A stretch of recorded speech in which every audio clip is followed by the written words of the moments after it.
The special relation between cow and student. अगर ठीक ठीक तरीके से सुनो और समझो तो सत्य ये है कि बिना गाय माता के आपकी पढ़ाई कभी पूरी। आप कहोगे फिर हम पढ़ रहे हैं। मेरी दृष्टि में भारत के 99% लोग आज भी अनपढ़ है। जिसने ये मान लो कि आपने पढ़ा, एग्जाम से पहले खूब रटा, याद हो गया, लिख आ गए, रेगुलर मार्क्स आते रहे, आपने एमबीए कर ली, डॉक्टर बन गए, लेकिन पीछे वाला सारा भूल गए हो तो 2-4 लोगों को ऑपरेशन थिएटर में रोज मारोगे कि नहीं मारोगे? वही हो रहा है। चलिए एक प्रमाण और देता हूं। हमारी एजुकेशन का एक प्रमाण दे रहा हूं। प्राचीन एजुकेशन का जो गो आधारित शिक्षा थी, जब तक शिक्षा में गाय माता की भूमिका थी, तब का एक प्रमाण दे रहा हूं। त्रेता युग में नल और नील नाम के 2 इंजीनियर थे, अभियंता। उन्होंने एक ब्रिज बनाया, राम सेतु। नाम सुना है ना? वो राम सेतु आज भी वैसा का वैसा ही है। हजारों बरस बाद पानी में डूब गया। सेतु की गलती से नहीं, हमारी गलती से, क्योंकि ग्लोबल वार्मिंग और ओवरहीट के कारण ग्लेशियर पिघले, पानी समुद्र में बढ़ा, इसलिए वो समुद्र में डूब गया। लेकिन मजबूती आज भी उसकी उतनी ही है जितनी त्रेता युग में थी। पढ़ाया जाता है C फॉर कैट और D फॉर डॉग।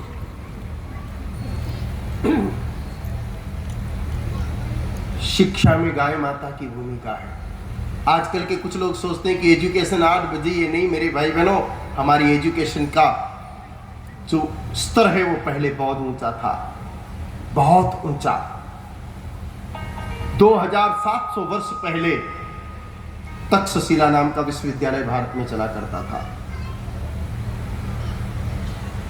लाखों विद्यार्थी विश्व से आकर के पढ़ते थे। बिहार के अंदर नालंदा नाम की यूनिवर्सिटी थी, दुनिया के लोग वहां आके पढ़ते थे। कुमार गुप्त के काल में, जिस समय राजा कुमार गुप्त का शासन, नालंदा नाम का विश्वविद्यालय चला करता था। राजा धर्मपाल के समय विक्रमशिला नाम का बहुत बड़ा विश्वविद्यालय था, बहुत बड़ी यूनिवर्सिटी थी। अगर आप गुजरात की बात करो तो गुजरात में भी किसी जमाने में एक वल्लभी नाम का बहुत बड़ा विश्वविद्यालय चला करता था। में भी मेरे भाई बहनों, सम्राट अशोक के कालखंड में पुष्पगिरी नाम का एक यूनिवर्सिटी चलती थी, जिसमें 10,000 विद्यार्थी एक साथ पढ़ा करते थे। लोग भारत में पढ़ने आते थे और हम कहते हैं कि साहब आजकल यूनिवर्सिटी अब शिक्षा का स्तर बढ़ा है। अभी कुछ नहीं बढ़ा है, अब तो सब घटा ही घटा है। घटा है, बढ़ा नहीं है। बच्चों को दिशाएं पढ़ाई जाती है। ये यहाँ आगे आगे बैठे हैं 4-5 बच्चे, बेटा बताओ दिशाएं कितनी होती है? आजकल का विज्ञान पढ़ाता है कि सूर्य के 7 किरणें होती है, आसमानी, बैंगनी, हरी, लीली, पीली, लाल और नारंगी। जबकि हमारा विज्ञान, पुराना विज्ञान कहता था कि 8 किरणें होती है। धर्मेष्ठी एक भगवा किरण और होती है, वो गायब हो गई आजकल। सूर्य से गायब नहीं हुई, किताबों से गायब हुई है।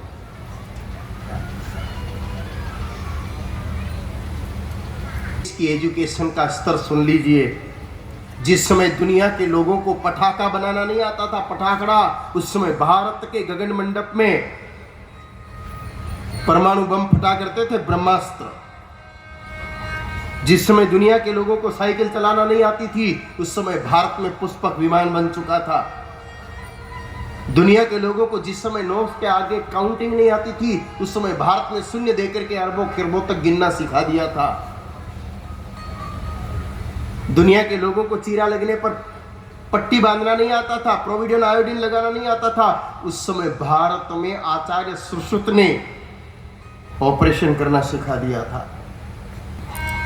जब जीरो दिया मेरे भारत ने दुनिया को पहले सिखलाई, देता न दशमलव भारत तो यूं चांद पे जाना मुश्किल था। धरती और चांद की दूरी का अंदाजा लगाना मुश्किल था।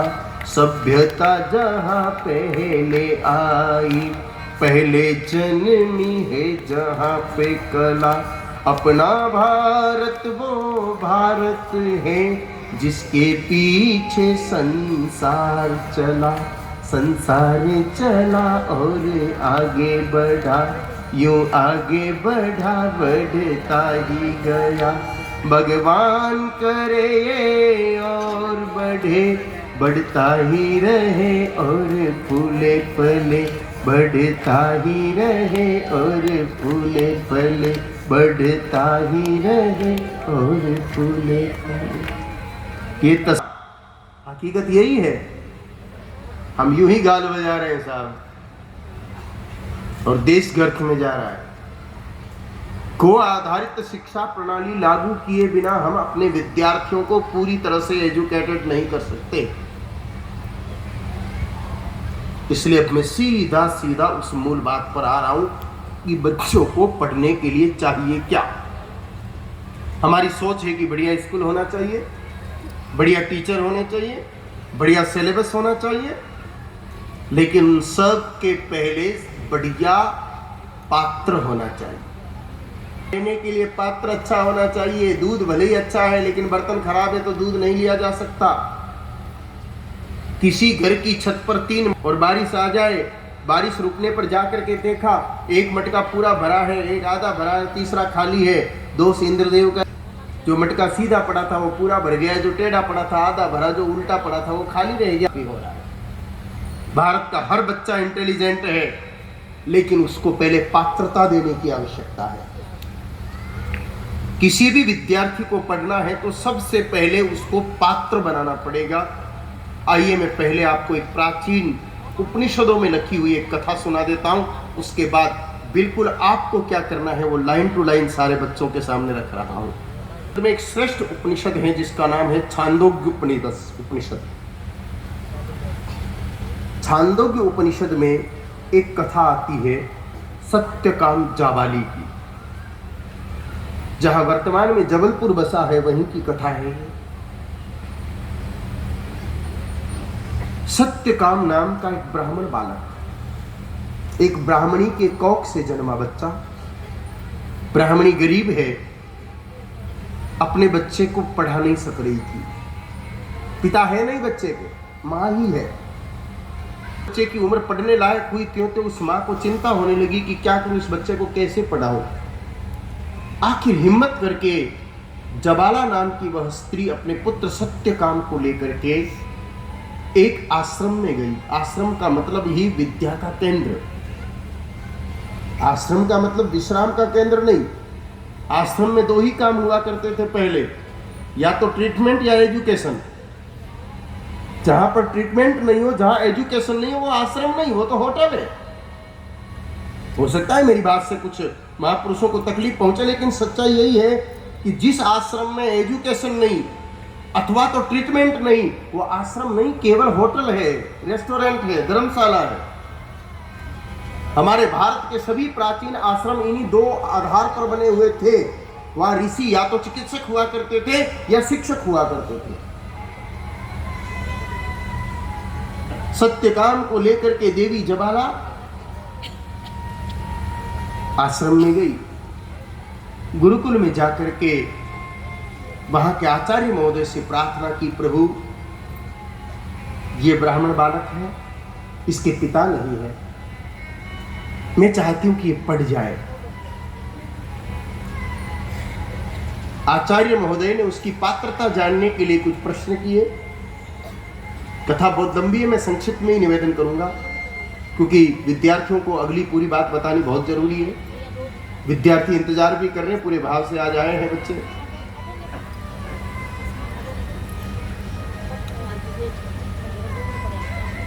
कुछ प्रश्न करने के बाद जबाला को कहा, देवी तेरा बेटा पात्र नहीं है, ये नहीं पढ़ पाएगा, इसको ले जा, तो मजदूरी कराना। वो स्त्री रोने लगी।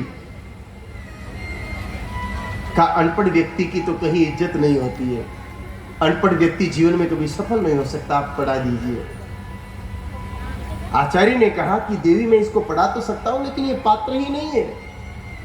तो कहा प्रभु पहले पात्र बना दीजिए। कहा उसमें बहुत समय लगेगा। कहा कोई बात नहीं, जितना समय लगे लगाइए, मैं आपको सौंपती हूं, आप इसे पात्र बना करके पढ़ाइए। सौंप दिया बच्चे को, चली गई। और कुछ नंदी दिए, का सत्यकाम इनको ले जाओ, बेटा इनको लेकर के जाओ, जंगल में इनको चराओ, इनका स्वास्थ्य ठीक हो जाए, इन्हीं का दूध पीना और कुछ मत खाना, और जब ये 1000 से अधिक हो जाए तब लौट आना। ये 1000 की गणित समय काल के अनुसार तय कि इतने दिन में 1000 हो जाएगी और इतने दिन में ये पात्र भी बन जाएगा। सत्यकाम गुरुदेव की आज्ञा का पालन करके, पात्र नहीं था, बुद्धिहीन था, लेकिन उसकी सबसे बड़ी खासियत कि जैसा गुरुदेव ने किया आज्ञा पालन उसने पूरा किया।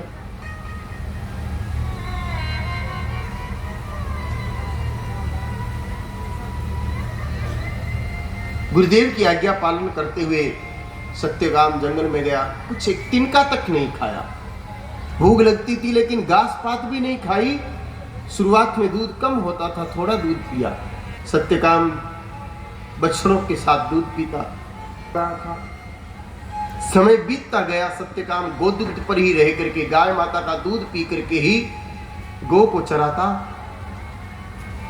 गाय और वहीं ब्रह्म बाबा सत्यकाम उन गाय माताओं को लेकर के चल पड़ा। जैसे ही गुरु आश्रम पहुंचा, सत्यकाम के चेहरे पर ब्रह्म ज्ञान का तेज पहले से ही दिख रहा था।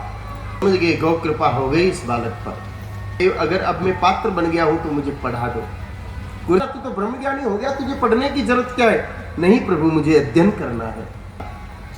गुरुदेव ने सत्यकाम को पढ़ाना शुरू किया। उस प्रमाण देते हैं, महापुरुष बताते हैं कि उस गुरुकुल में जो बालक 12-12 वर्ष से पढ़ रहे थे, उनको जो चीज नहीं प्राप्त हुई, मात्र 12 दिन में सत्यकाम ने 4 वेद कंठस्थ करके दिखाया। का क्या महत्व था उस पर नहीं जाना है, हमें मूल बात इसमें से ये लेने की पात्र बनना है। बना जाए तो किसी भी विद्यार्थी को अच्छे तरीके से पढ़ना है तो उस विद्यार्थी में